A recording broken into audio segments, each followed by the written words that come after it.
So good morning. My name is Valerie Amor, and this morning I'm going to be presenting on the Senate Bill 3625, the New York State Healthy and Green Procurement Act. It's not coming to me. Oh, is that better? Should I start again? Did anybody hear me? Okay. My name is Valerie Amor, and I'm presenting on the Senate Bill 3625, the New York State Healthy and Green Procurement Act. I want to thank our advisor, Professor Cohen, and our team, Ingeria Miller and Eric Berg, as well as all of the people who worked so hard in our workshop. This is a two-semester culmination, so we are excited to be presenting this. So in talking about New York State is a huge purchaser of goods and services.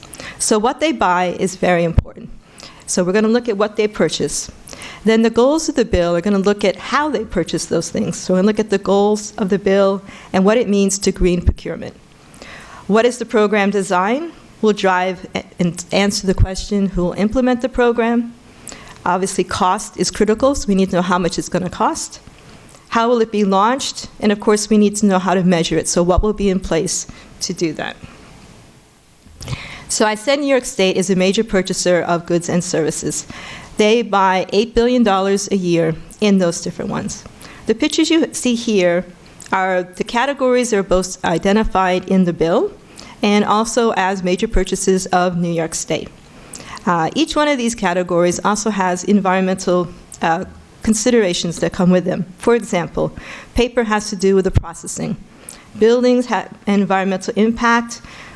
Construction, deconstruction, materials that go in there like PVC.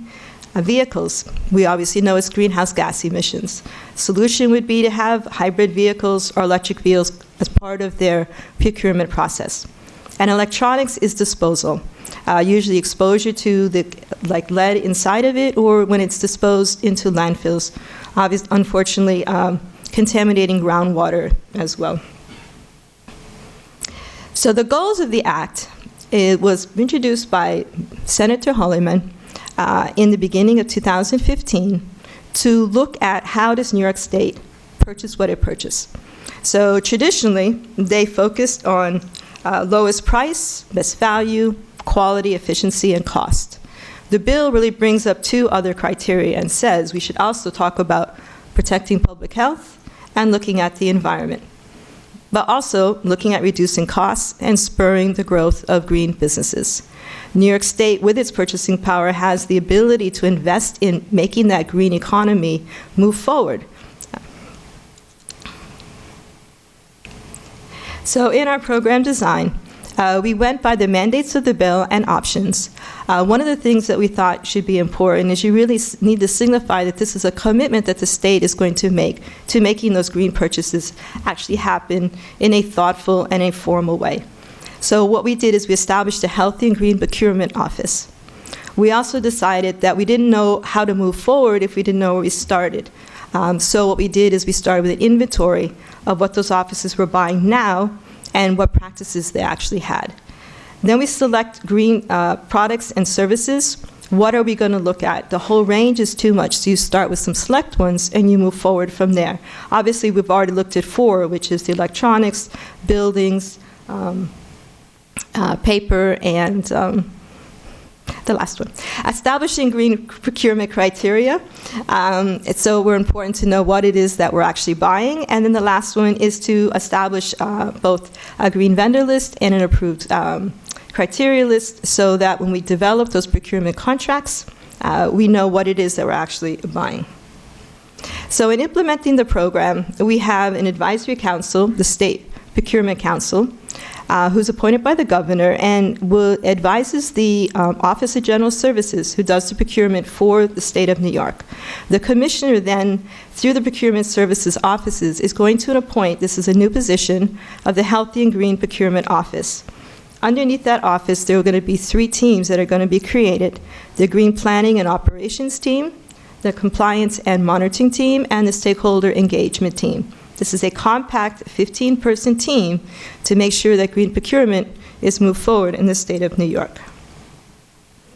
The program itself is going to cost about $2.5 million. Considering that the Office of General Services, their administration budget to actually do their procurement is $1.27 billion. So in the sense of, in terms of the impact it can have to the cost that's given, the impact is far greater. The cost of the budget is actually fairly small. So in being launched, the first thing we have to do is obviously bring our staff together. So the Healthy and Green Procurement Officer is a state-appointed position. The Sustainable Procurement Coordinators underneath there are actually going to be about 85 agencies purchased through the New York State. So those coordinators would be a part of those agencies and work as a coordinator with the Healthy and Green Procurement Officer to ensure that what they're buying is in line with what the office is recommending. We're also going to hire our core team of personnel, and then to ensure that we have the best science and we know what we're doing in an orderly and scientific way, we're going to bring in external consultants to ensure that we are meeting what the next one would be, is to establish a healthy and green procurement framework. Again, we're going to go to those agencies. We're going to see, what are you buying today? How are you buying? How does that fit into your portfolio? Look at any existing procurement laws to make sure that we're either not in conflict with them or we're building upon them. Obviously, we want strength in what's already there. And then those cost-benefit analysis and market research will be both our team and those experts that are going to do that. And we obviously have to have metrics, monitoring, and evaluation to ensure that we are dealing with the best science out there. Our goal is to increase our procurement capacity. We want green procurement to obviously increase. So we're going to take those select green categories. We're going to create the criteria for buying those products, create and approve vendor list, and then as we move forward with those 85 sustainably procurement coordinators, we're going to ensure that they're buying from that list. So one of the things that had stopped the Office of General Service when they did their report was that they didn't always know what to buy or who to buy from. In this way, it's focused and organized so they know how to actually do that. And then the reporting and interagency meetings is very important, that they all talk to each other. And that also there's a mandate by the bill to do a yearly audit and a report. But as we go through, we also want those milestones. So we know that at least monthly reports may be given on a bi-monthly basis. It tells us that we're on target to get to where we want to. So we have that percentage of completion so that when at the end of the year, when we hit those targets, we've actually hit those targets. So in looking at this, obviously we need to know what our goals are going to be. So we looked at 3 that basically were coming from the bill, but also we felt was really important. The first one was, again, addressing that.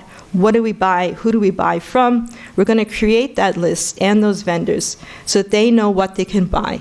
And our goal is to have them buy at least 50% of their purchases from that list by the end of that first year. The next one, an overarching goal, was to reduce waste. So one of the things we looked at was paper. How is paper handled?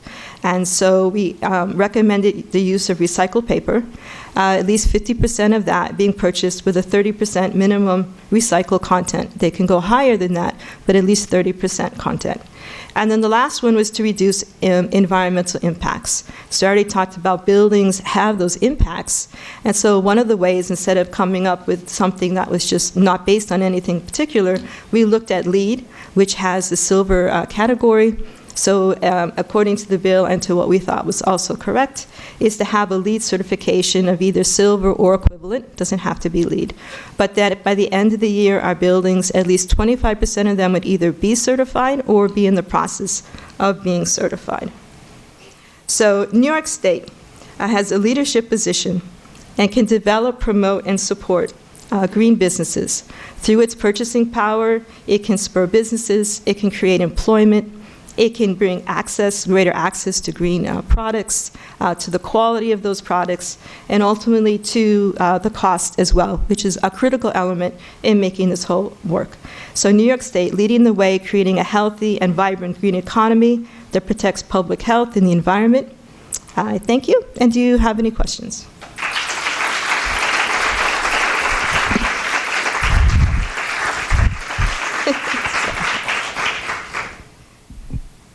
Lovely. I wondered whether if you can't find a green vendor within the state, would you go outside of New York State? You know, the bill doesn't specifically talk about that, but I think that that would be one of our criteria to keep it local. And if not, we did say that New York State buying green purchases would probably spur businesses. So we'd be really hoping that we would develop that and actually help to develop that business be a New York-based company and not go outside the state. Thank you. So I understand that the process of recycling paper is somewhat energy intensive. I'm wondering how you came to 30%? In terms of recycled content? Yes. It was actually in the bill as a recommendation, though obviously our goal would be to 100%.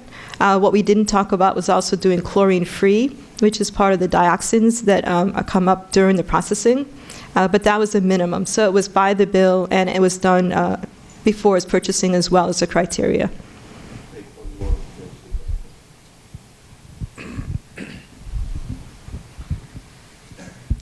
My question is about the procurement list that you're developing. In light of the Sheldon Silver trial that just happened, do you have any safeguards against sort of the quid pro quo acquisition, or the horse trading that might occur? Do you have any internal safeguards against that?